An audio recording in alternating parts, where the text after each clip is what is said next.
Pinabulaanan ng kampo ni Catherine Bernardo ang ilang ulat tungkol sa pinag-uusapang pag-alis umano ng aktres sa Star Magic, ang talent management arm ng ABS-CBN, at sa Crown Artist Management na raw siya magpapamanage.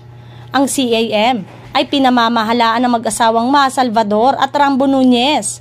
Nakipag-meeting ang mga namumuno ng Star Magic sa kapamilya actress ngayong Miyerkules, January 24, 2024. Matagal na raw nakaschedule ang meeting na ito sa tahanan ni Catherine at nagkataon lang na may mga nabulabog nang lumabas ang balitang pag-alis ng actress sa Star Magic. May ilang malapit na kaibigan ng pamilya ni Catherine ang sinabihan daw ni Mami Min Bernardo, ina ng actress, na mananatili ang kanyang anak sa Star Magic.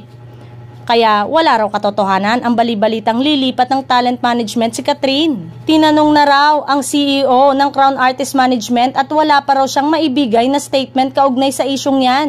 Aniya, I really don't have any statement because I'm not aware of anything regarding that. Binigyan na raw ng bagong handler si Catherine dahil umalis na ang dating handler nitong si Miss Lulu Romero sa Star Magic. Pero nandyan pa rin daw ang dating handler para makipag-negotiate sa inquiries para kay Catherine. Hindi lang daw nila alam kung ano na ang usapan kina Catherine at Lulu. Ganyan naman daw ang setup sa ibang dating talent star ng Star Magic, kagaya ni Jericho Rosales na bumuo na ng sarili niyang team. Pero si Mr. Alan Real ng Star Magic pa rin daw ang nakikipag-negotiate para sa aktor, katuwang si Tita Mariles Elizalde na kasama sa team ni Echo.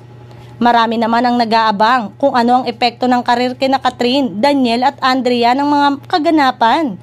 Tingnan natin kung kukunin pa ba sila ng endorso ng mga produkto at kung tatangkilikin ba ng publiko ang kanilang proyekto.